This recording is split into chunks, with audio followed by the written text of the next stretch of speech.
होंगे बच्चों? होप आप सभी बहुत अच्छे होंगे। ठीक है, चलिए आज एक नया टॉपिक हम लोग देखते हैं। मैं एक छोटा सा स्टोरी बताती हूँ, आप लोग को गेस करना है, ठीक है, कि कौन सी टॉपिक आज हम लोग पढ़ने जा रहे हैं। ठीक है, एक रियल लाइफ स्टोरी है और एक ब्रदर की स्टोरी है।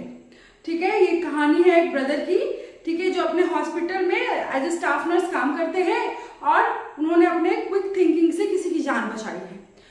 अब क्या हुआ कि एक शाम वो अपने जो ब्रदर है वो अपनी शिफ्ट खत्म कर करके स्टेशन की तरफ अपने घर के लिए चले गए।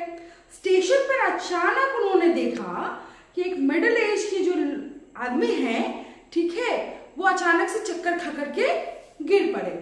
लोग जो उनके आसपास थे वो सब जमा हो गए उनको घेर करके।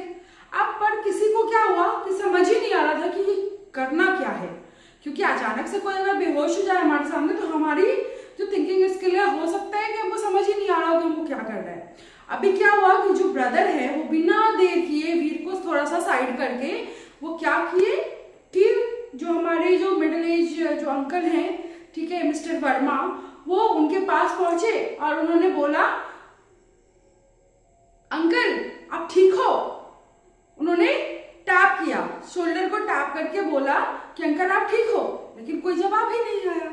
ठीक है, फिर उसने क्या किया ब्रदर ने कि उसके सांस और गले के आसपास जो पल्स है उसको चेक किया।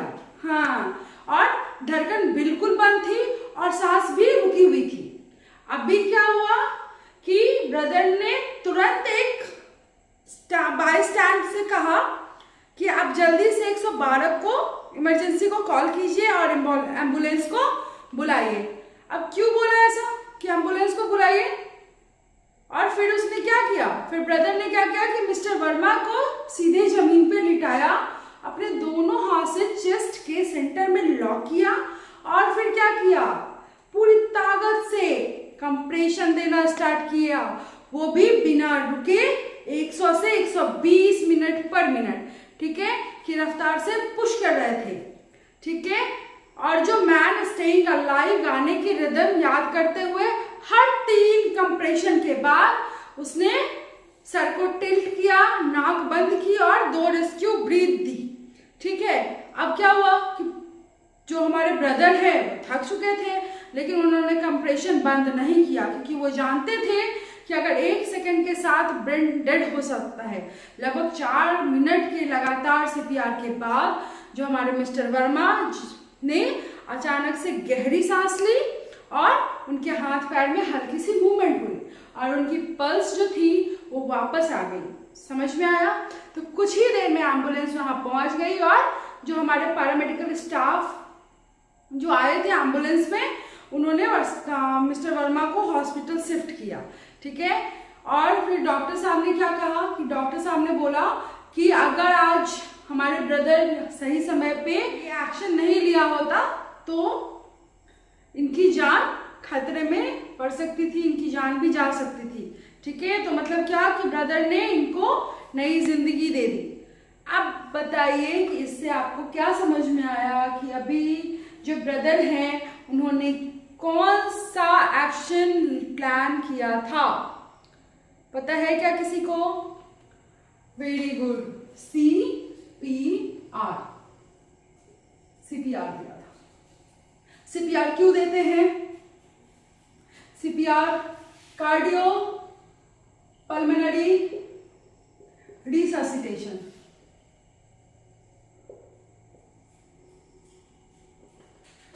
ठीक है, कार्डियो पल्मोनरी रिससिटेशन ये लाइफ सेविंग इमरजेंसी प्रोसीजर है जो तब किया जाता है जब किसी पेशेंट की हार्ट बीट का मतलब धक धक, दिल की धड़कन है ना, धक धक करने लगा, जो दिल की धड़कन आपकी धक धक करती रहती है, ठीक है, या ब्रीदिंग, क्या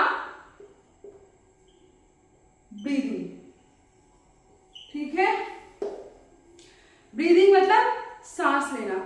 ठीक है, अचानक से रुक जाती है, क्या क्या रुक जाती है? दिल की धड़कन या सांस अचानक से रुक जाती है, तो नर्सिंग में सीपीआर का मेन मकसद क्या है? सीपीआर का मकसद पेशेंट के ब्रेन और बाकी जो वाइटल ऑर्गन्स हैं, ठीक है, जहां तक जो ऑक्सीजनेटेड ब्लड होता है उसके सप्लाई को मेंटेन करने के लिए ये एक मेडिकल हेल्थ और एडवांस लाइफ सपोर्ट मिल जाए, इसके लिए हम लोग सीपीआर देते हैं। सीपीआर को और क्या कहते हैं? सीपीआर को हम लोग बेसिक लाइफ सपोर्ट भी कहते हैं, ठीक है। इंडिकेशंस क्या क्या होगा? पहला तो होगा क्या? कार्डियक अरेस्ट, ठीक है। दूसरा क्या होगा? पल्मोनरी अरेस्ट, अभी जस्ट बताया ना। पहला क्या है? Cardiac arrest. दूसरा क्या है? पल्मोनरी अरेस्ट, ठीक है। क्यों देते हैं? क्यों देते हैं? कुछ तो स्टेप्स होंगे इसको देने का, इसको देने का कुछ तो स्टेप होगा ना, होगा कि नहीं होगा? क्या स्टेप है बताओ, किसी को पता है किसका स्टेप क्या है? Steps of CPR. क्यों देते हैं?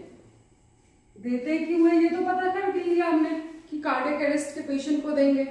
मान लीजिए आप बस से ट्रैवल कर रहे हैं, ठीक है, बस से ट्रैवल कर रहे हो, ऑटो से ट्रैवल कर रहे हो, बाइक से ट्रैवल कर रहे हो या पैदल चल रहे हो, ठीक है, चल रहे हो, अचानक से कोई बुजुर्ग या कोई बच्चा या मान लीजिए कोई महिला आपको बेहोश मिलती है, रोड पे गिर जाती है, अचानक से फेंट हो जाती है, ठीक है, तो क्या अचानक से हम लोग सीपीआर देना स्टार्ट हो जाएंगे?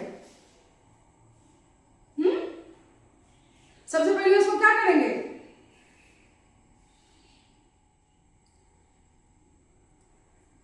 जब भी सीपीआर हम उनको ही देंगे।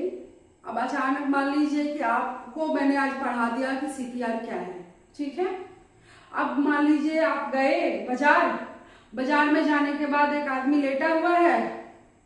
अब आपके दिमाग में आया कि मैम ने तो बताया था कि किसी को भी लेटे हुए इंसान को गिर गया हुआ है, सोया हुआ है, उसको सीपीआर। अब कौन जान रहा है कि वो क्या करके सोया है? हो सकता है नशा करके सोया हो, या हो सकता है नींद से सोया हो, है कि नहीं है?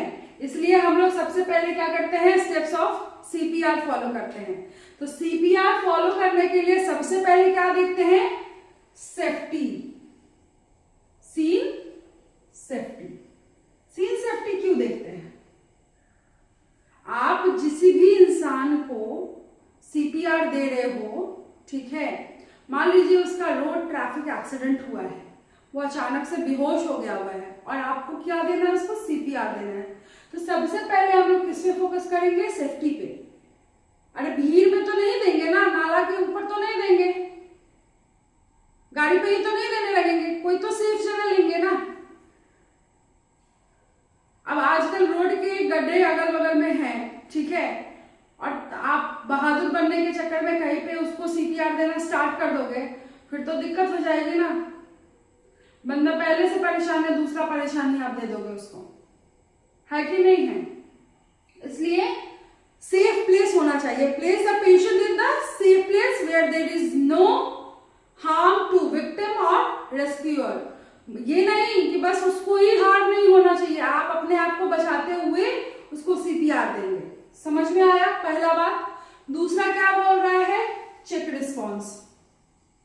रिस्पॉन्स क्यों चेक करते हैं? क्यों चेक करेंगे रिस्पॉन्स? अभी जस्ट बताया ना, हो सकता है कि वो नींद से सोया हो, हाँ, कितना कॉन्शियस है, सेमी कॉन्शियस है, अनकॉन्शियस है, ठीक है, या कॉन्शियस है, अचानक से वो बस बेहोश हो गया है। तो कॉन्शियसनेस चेक करना बहुत जरूरी है कि पेशेंट जो आपने विक्टिम को उठाया है, जो विक्टिम है वो कितना रिस्पॉन्स कर रहा है। अगर वो अनकॉन्शियस होगा तो सबसे पहले हम लोग क्या करेंगे? क्या चेक करेंगे? पूछेंगे क्या? क्या पूछेंगे? आप ठीक हैं? क्या क्या देखे थे? सेफ्टी। दूसरा क्या देखे सीखे थे, चेक रिस्पॉन्स। रिस्पॉन्स में टैपिंग करेंगे, टैप करके पूछेंगे उससे, ठीक है। उसके बाद क्या करेंगे, और क्या टैप करना है, टैप दी शोल्डर, टैप दी शोल्डर। उसके बाद क्या करेंगे, चेक करेंगे किसको, ब्रीदिंग को। क्या चेक करेंगे, ब्रीदिंग। ब्रीदिंग क्या होता है, अरे चेक करोगे ना कि सांस ले रहा है कि नहीं ले रहा है। हाँ, सबसे पहले देखेंगे, फिर सुनेंगे और उसके बाद फील करेंगे। समझ में आया, क्या करेंगे, पहले तो देखेंगे, अपने जो आपके जो ये नयन है उनको खोल करके रखा कीजिए, ठीक है। अपने कानों को खोल करके सुना कीजिए और महसूस किया कीजिए कि आपके अगल बगल क्या चल रहा है। समझ में आया, फिर से समझाऊं? अरे अगल बगल क्या चल रहा है उसको समझने के लिए पहले तो देखना जरूरी है, फिर क्या जरूरी है, सुनना जरूरी है, और सुनने के बाद महसूस करना है। तो अब समझ में आया। तो पहले हम लोग ब्रीदिंग के लिए क्या करेंगे, देखेंगे सांस ले रहा है या नहीं, सुनेंगे, उसके बाद फील करेंगे। फील कैसे करेंगे, कैसे करेंगे, पल्स चेक करोगे ना, स्टेथो रहेगा हमारे पास, वहां पे स्टेथो थोड़ी रहता है? बच्चा मेरे रोड पे गिरा हुआ है पेशेंट, हाँ, अब उसके लिए अब तुम SpO2 मशीन लाने जा रहे हो, गजब कर दिए, गजब का मजाक है, ठीक है। चेक द पल्स,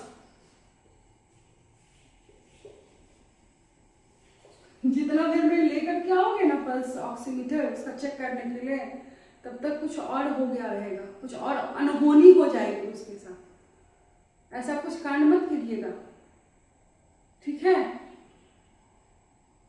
वही मतलब इतना खोल के नहीं बोल सकते ना, भावनाओं को समझो, ठीक है, शब्दों पे नहीं जाना चाहिए, भावनाओं को समझो। चेक द पल्स, कौन सा पल्स चेक करना है, हाँ, एडल्ट में क्या चेक करते हैं, एडल्ट में कौन सा पल्स बताओ, carotid pulse, very good. Adult में कैरोटिड पल्स। चाइल्ड की बात करें तो क्या चेक करेंगे,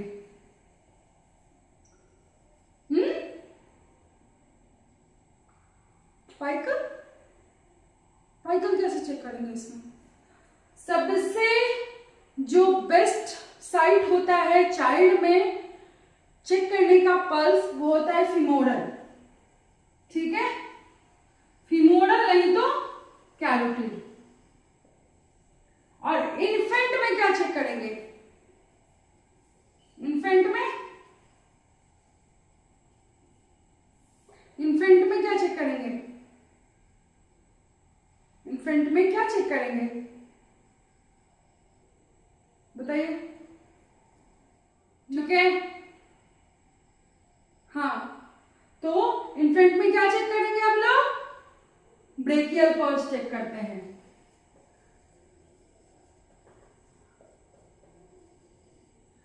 हम लोग CPR देख लेते हैं, ठीक है, ये आज हम लोग का क्लास है CPR। CPR इसके बाद पल्स कितने देर तक चेक करना है, किसी को पता है? अरे पूछ तो लिया कि पल्स चेक करना है, लेकिन कितने देर तक, 1 घंटे तक बैठे रहेंगे क्या इंतजार में कि अब पल्स आ जाएगा? 1 मिनट, हाँ, not more than 10 second, 10 second से ज्यादा नहीं। नोट, नॉट मोर देन कितना सेकेंड, 10 सेकेंड।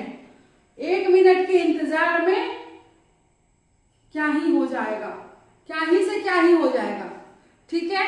इसके बाद हम लोग थर्ड पॉइंट क्या करते हैं, पहला तो हमने उसको सेफ प्लेस दिया, दूसरा हमने क्या किया, उसका पल्स चेक किया, उसके बाद क्या करेंगे हम लोग, उसके बाद कॉल करेंगे, ठीक है, call for help with AED.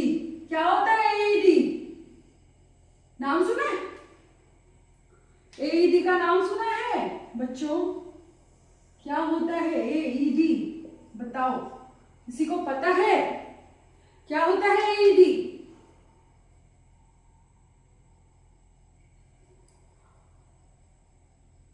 Notes में लिखा हुआ है, एक बार देखिए, अपने अपने कॉपी के नोट्स को खोलिए, अपने फोन को खोलिए, उसमें से नोट्स निकालिए और उसके बाद इसको देखिए, ठीक है। इसीलिए बोला था नोट्स लिख करके रखिएगा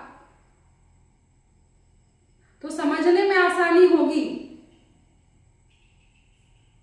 एईडी क्या होता है? Automated external defibrillator. Automatic external defibrillator, ठीक है। तो हम लोग क्या करते हैं? तीसरा, कॉल फॉर हेल्प। नर्सिंग में सीपीआर का कोर स्टेप होता है सीएबी अप्रोच, ठीक है। सीएबी क्या होता है? सी, ए और बी क्या होता है? कंप्रेशन, एयरवे और ब्रीदिंग, ठीक है। चेस्ट कंप्रेशन जो होता है वो हम लोग दोनों हाथों से पेशेंट के चेस्ट के सेंटर पर रख करके, हाँ, रखकर और फास्ट पुश करते हैं। इसे एडल्ट के लिए 2 इंच और न्यूबॉर्न के लिए कितना होगा? 0.5 टू 0.7 इंच तक देते हैं, ठीक है। लगभग स्पीड कितनी होनी चाहिए? 100 से 120 कंप्रेशन पर मिनट होनी चाहिए। एयरवे क्यों चेक करते हैं? एयरवे को सर के पीछे, जिसको हम लोग हेड टिल्ट चिन लिफ्ट मैनुअल भी बोलते हैं, और क्या, हाँ, अगर हेड टिल्ट चिन लिफ्ट मेथड, मैनुअल भी बोल सकते हैं, मेथड्स भी बोल सकते हैं, ठीक है। उसके बाद ब्रीदिंग, ब्रीदिंग कितना देते हैं? 30 कंप्रेशन के बाद 2 रेस्क्यू ब्रीथ देते हैं, ठीक है। हाँ, वेरी गुड, ठीक है। अभी हम लोग अगर मान लीजिए कि हॉस्पिटल का सिनेरियो देख रहे हैं, कि इमेजिन करते हैं कि हम लोग एक हॉस्पिटल वार्ड में ड्यूटी पर हैं और अचानक से पेशेंट को कोई क्लिनिकल इमरजेंसी आ जाती है, तो सबसे पहले क्या करेंगे? Scene safety. उसके बाद क्या करते हैं?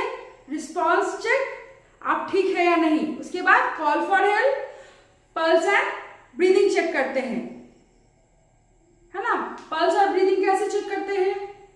हाँ, 10 सेकेंड के अंदर पेशेंट का कैरोटिड पल्स और चेस्ट की मूवमेंट चेक करते हैं। उसके बाद हम लोग सीपीआर देते हैं और मान लीजिए जैसे ही क्रैश कार्ड या ऑटोमेटेड एक्सटर्नल डिफिब्रिलेटर, जो हम एईडी बोलते हैं, उसको अटैच करके इंस्ट्रक्शन फॉलो करते हैं, ठीक है।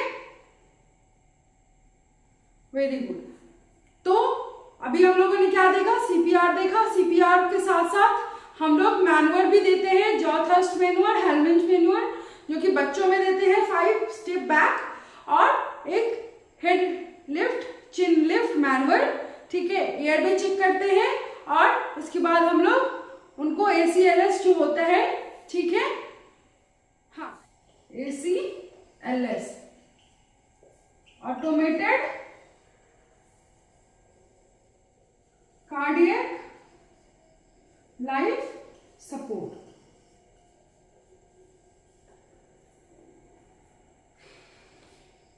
ये बहुत इंपॉर्टेंट है, ठीक है। ये इसलिए भी इंपॉर्टेंट है कि आप किसी की जान बचाते हैं। जैसे एक ब्रदर ने, ठीक है, बहुत पेशेंसली, बहुत ध्यानपूर्वक, बहुत ही क्विक डिसीजन लेकर के मिस्टर वर्मा की जान बचाई थी, वैसे ही मान लीजिए कि अगर आपको सीपीआर पता है और ऐसा कोई इमरजेंसी केस आता है, तो आप किसी की जान सीपीआर के थ्रू बचा सकते हैं, ठीक है। चलिए, अभी तक के लिए, आज के लिए इतना ही, ठीक है। फिर नेक्स्ट क्लास में नेक्स्ट टॉपिक देखेंगे। होप आप सभी को आज का क्लास अच्छा लगा होगा, समझ में आया होगा, ठीक है। अगर आपको समझ में आया होगा तो इसको लाइक कीजिए, शेयर कीजिए और सब्सक्राइब कीजिए हमारे चैनल को, और हमसे जुड़िए। Thank you so much.